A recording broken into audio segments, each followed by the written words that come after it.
Physics students, this is Mr. Resentis, and I'm on page 95 in your textbook. We're in chapter 3 talking about projectile motion in 2 dimensions.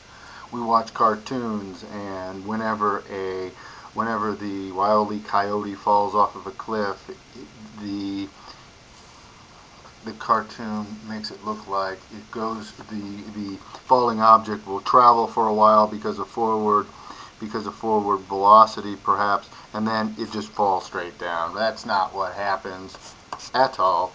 What happens is projectile motion. It'll be a parabolic path. It's a parabolic path because there's 2 vectors acting on the body simultaneously, and that's what's meant by 2 dimensions.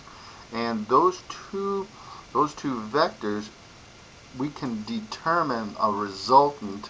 We can determine the resultant vector as a result of as a product of resolving the x and the y components. So let's summarize. 1, the projectile has 2 forces determining its path. Okay, horizontal, and that's the change in x that we've been talking about. And assume it will be constant. There's not going to be wind changing that in our equations.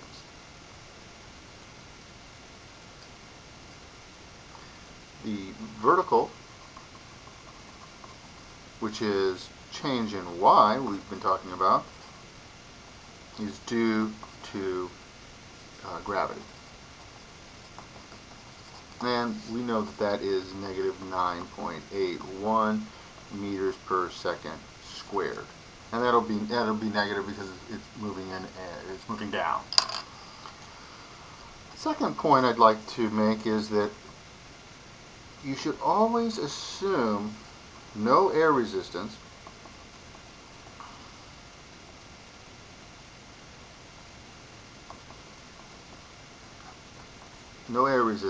and all projectiles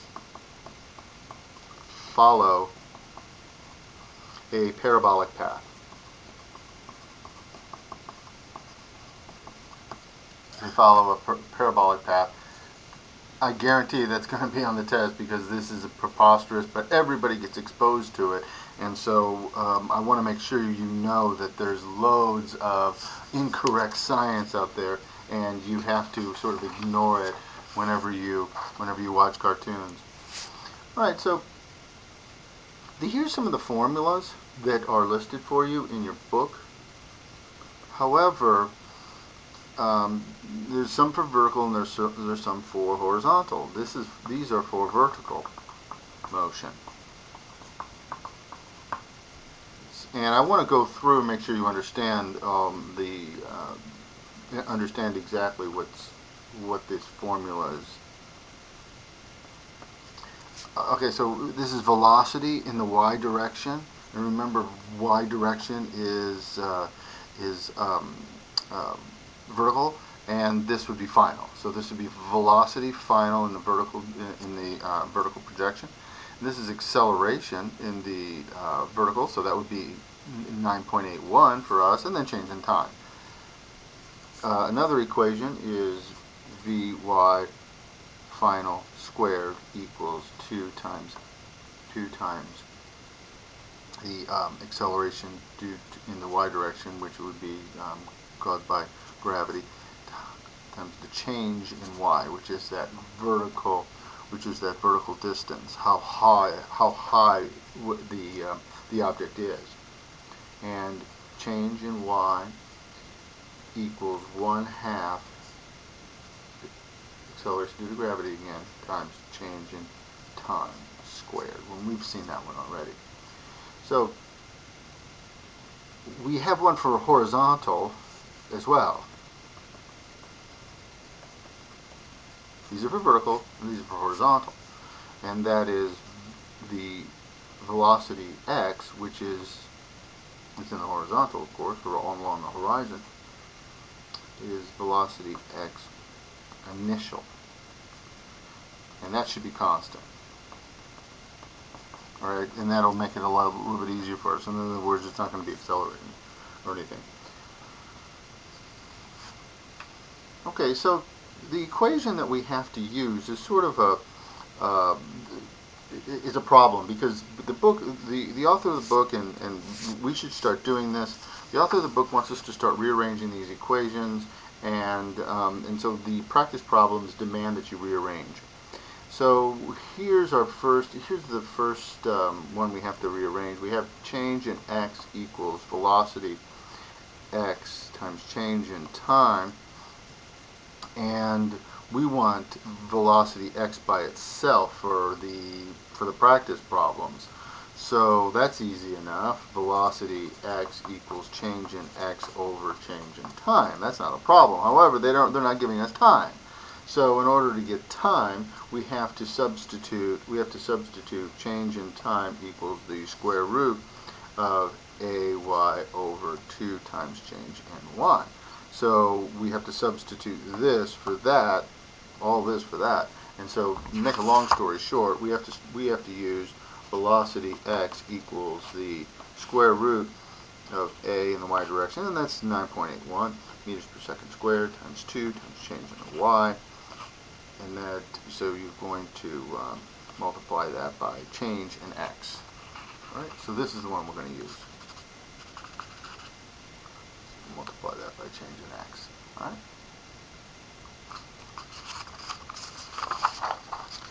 Well, let's go to practice.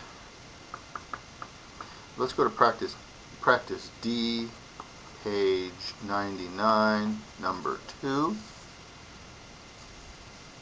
And apparently there's a cat. I know it sounds bizarre. There's a cat on a table. The table is 1.0 meters. That would be our y.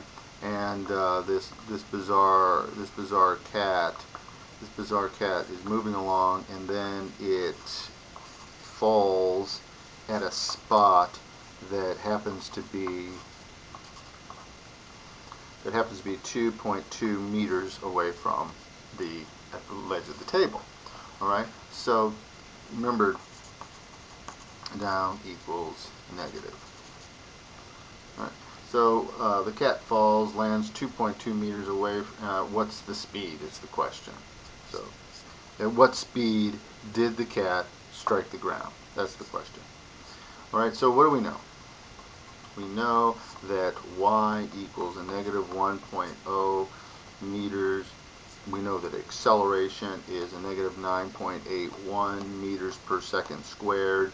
And we know that it fell 2.2 meters away from the edge of the desk. So 2.2 meters.